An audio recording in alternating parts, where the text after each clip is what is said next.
What's up, everyone? Mike from What the Fun. This debate section is from our latest episode of Test Your Might, the weekly video game debate show. The full episode is found on any podcast app of choice, with Apple and Spotify links down below. Thanks for watching. Enjoy. On to the blind fight. So that is 2 for Cicero and 1 for Chris. Is that correct? That is correct. So the blind fight, this is going to be fun. I'm glad that Chris mentioned this at the beginning of the debate, the last debate, because this is all about Sea of Thieves. This is all about Rare and Sea of Thieves. I agree with you. It is fun as a co-op drop-in, not as a single player, which I mentioned. It's very difficult to get it going as a single player, even with the small ship. You have giant ships coming at you. So, as of the 20th, we have Monkey Island DLC for Sea of Thieves. I'm sure us oldies love the fact that Monkey Island is part of a new game, as well as the new game that came out a few months back. But we also had Pirates of the Caribbean a while back. These tie-ins, these DLCs, these experiences that are standalone inside of Sea of Thieves as a whole. So I ask you, what is going to be the next DLC tie-in? Obviously, it's got to be something pirate related, because that seems to be what they're going with. It could be Disney related, like Pirates of the Caribbean, or it could just be a game that we grew up with, or a movie that we grew up with that has pirate themes. What will be the next DLC in Sea of Thieves? So that's a rhymey sentence there. Cicero, you won that one. So Chris, would you like to go first or second on this? And this is the blind fight. Second. So this is the second. All right, this is going to be the final debate. You have to win this to tie game. Otherwise, Cicero wins a point. Cicero, go ahead. Okay, well, Chris, I'm going to predict the future. I've already won. So enjoy your consolation debate and topic after I say this phrase. And Chris, this is a phrase that you know well. I swear to second God, star to the right and straight on till morning. It was once said by Captain Kirk at the end of a movie. I'll just say pretty it good like one. that. Yeah. Star Wars: New Hope. Yeah. But it was also the location of Never Never Land.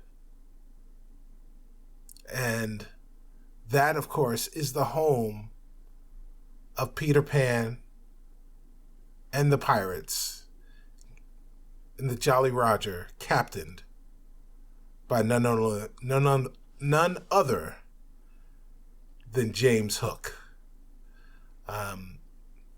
That'll be the new DLC.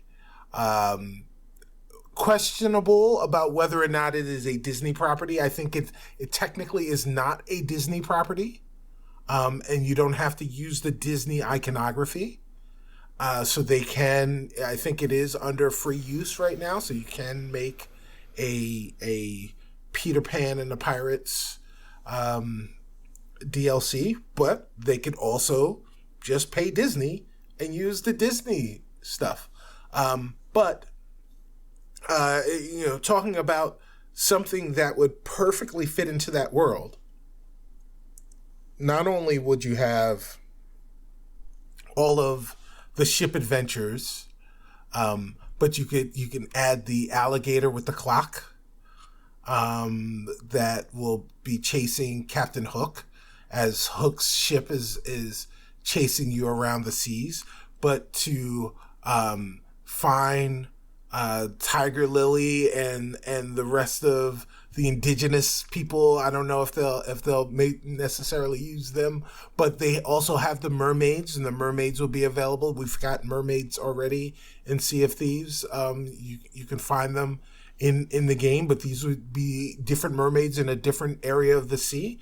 And then also the islands, right? That's a big part of these DLCs. If you've been playing these DLCs in Sea of Thieves, you know that going on the islands and finding the treasures and listening to the stories is a big part of that. And involving yourself in those things and maybe running into lost boys, and finding different treasure and maybe even finding the Pan himself, on these islands would be a fantastic way to spend a few hours with some friends. So, I'm all for it.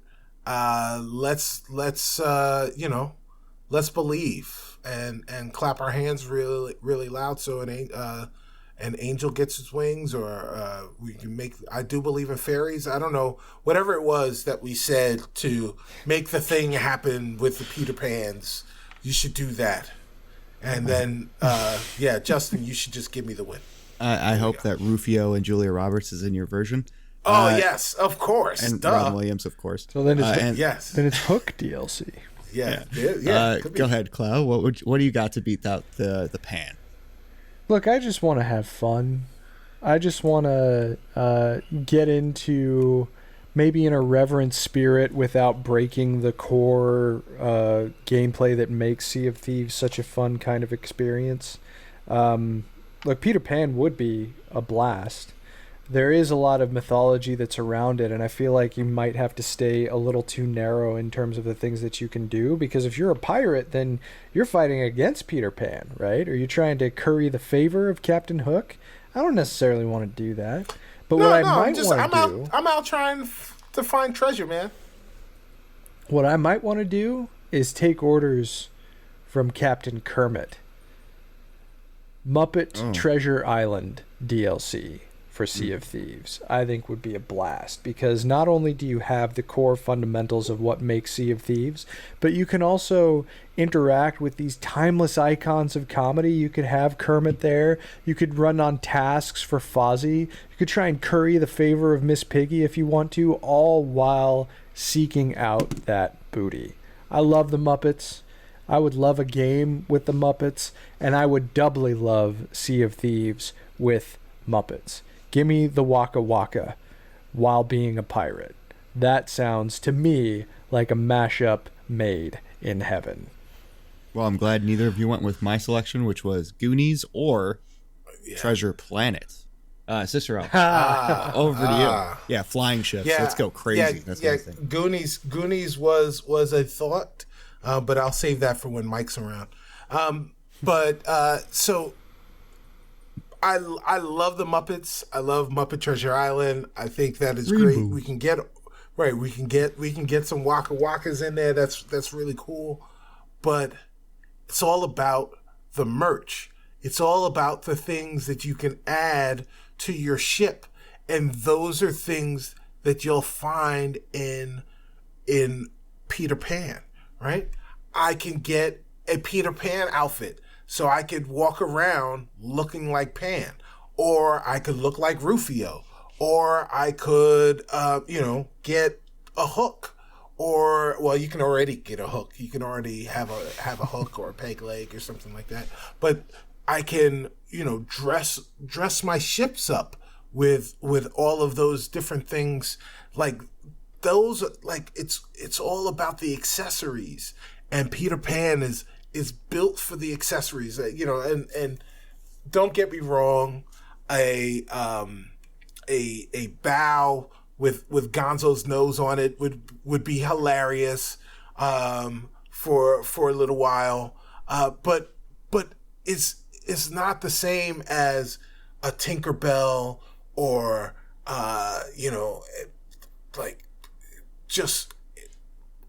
getting Peter's sword, any of those things. This is fantastic. Peter Pan, baby. Yeah, but at the same time, too, I mean, I just feel like that there's enough of an open-ended nature to something like Muppet Treasure Island, while also giving service to these timeless icons of pirate fiction like Long John Silver. I mean, Long John Silver was played expertly by Tim Curry in the original movie, and unfortunately, I don't think Tim Curry would necessarily be in the shape to reprise that role even in a vocal capacity.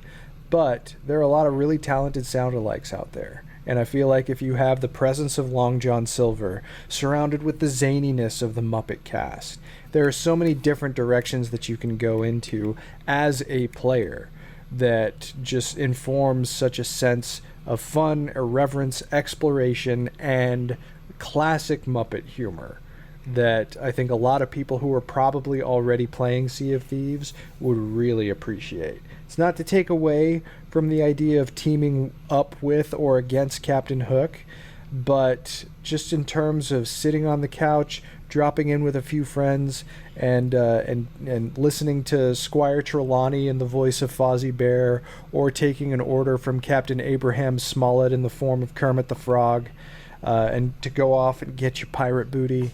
That sounds like a blast. We've already played the Pirates of the Caribbean, so I understand the questioning of which like what your allegiance would be if we had Peter Pan DLC, because you didn't play the Pirates of the Caribbean DLC, and if you did, you didn't play it well enough to pay attention to what it was that you were doing there, because you also were a pirate, but there were pirates that were against you, and so you were playing as the hero. And that's but I didn't have Fozzie Bear going Waka Waka in my ear while I was doing that. That elevates everything. Yeah, for the first 10 minutes. And then you're for like, 40 years. Then you're like, shut up, Fozzie. No, you never say shut up, Fozzie. At least I never say shut up, Fozzie. I love me some Fozzie Bear. Turn him into a parrot. Put him on my shoulder. I have Fozzie Bear. Ride or die with Fozzie Bear. He's got to hibernate. So the thing is, like, I honestly do love the Muppet suggestion. I think it is really cool. The problem with it, or at least the problem with it compared to Peter Pan, is the fact that the Peter Pan, the Never Never Land, is set up to be a whole, like, the Pirates of the Caribbean DLC was really great for Sea of Thieves, because it gave you this whole you wound up with this whole circuit of islands that you could go to and you could visit, and all of them made sense canonically within Pirates of the Caribbean. So they were able to drop this in and make it feel like it was naturally part of the game.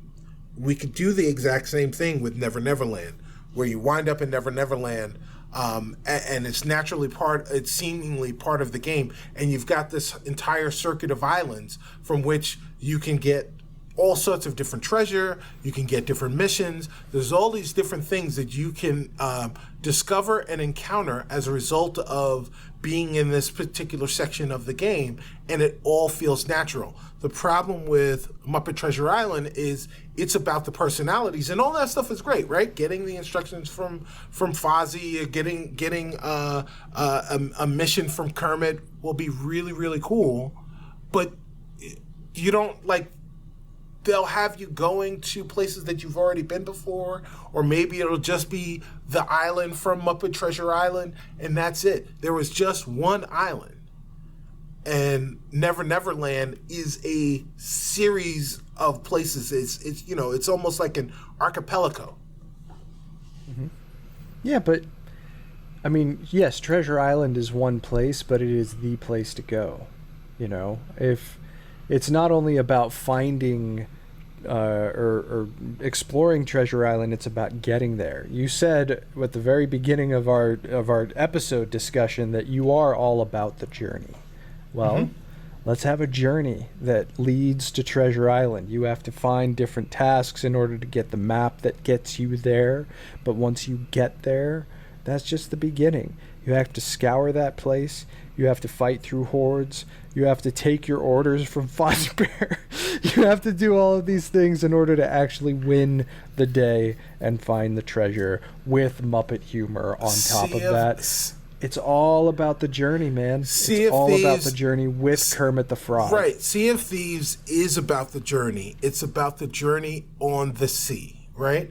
It's about doing things to get to islands, to get to outposts, but also in between those places, you're diving deep for shipwrecks. You're going and finding underwater towns or like fortresses. You're fighting different things. Those are the types of things that are already built into Never Never Land. You could also potentially find a sunken city. Wow, that looks a lot like Sesame Street. Huh. So your Muppet Treasure Island. All right, we're cutting. Yes. All right. Okay. All right. So Treasure Planet was the correct choice. No points this episode. Flying to different planets. No. Also Long John Silver's. Flying to Long John Silver's? Yeah, the food place. Yeah. I fly from Long John Silver's. I'll fly someplace else. The thought of putting Beaker in a cannon and lighting him away, and him meeping, has made me laugh this entire debate. Fozzie giving you orders, Kermit. Sorry, Peter Pan, you lost. It is Treasure Island all the way. It's one island. It doesn't matter.